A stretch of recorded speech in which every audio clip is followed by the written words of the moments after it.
on the second story. So this turned into the back parlor as well as Mr. Lincoln's library. But what was used, how was this room used? It was used for social functions and gatherings.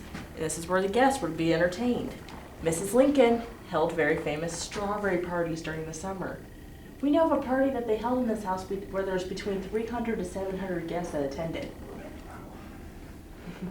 But the most significant event I say that happened in this room, May 19th, 1860, the Republican delegation offered Mr. Lincoln the nomination for presidency.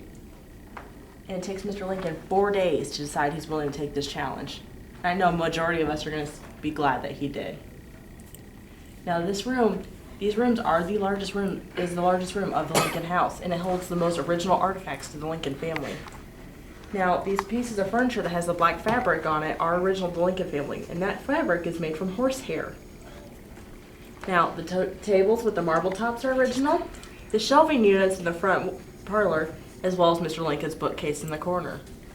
And the reason we know that this room looked the way it did is because in 1860, a man owned an illustrated newspaper in New York City. His name was Frank Leslie. He had someone etch these bottom rooms to be in his newspaper, for people still thought Mr. Lincoln lived in a log cabin in 1860.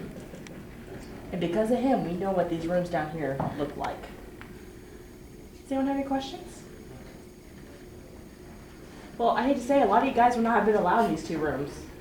This was for adult entertaining only. Mrs. Lincoln didn't want anyone jumping on her couches. The room you guys are heading into next, the sitting room, is where you guys would spend most of your time. All of you guys take a quick look at the dining room, and then once you go into the sitting room, try to make 2 rows in there. You guys will fit, I promise.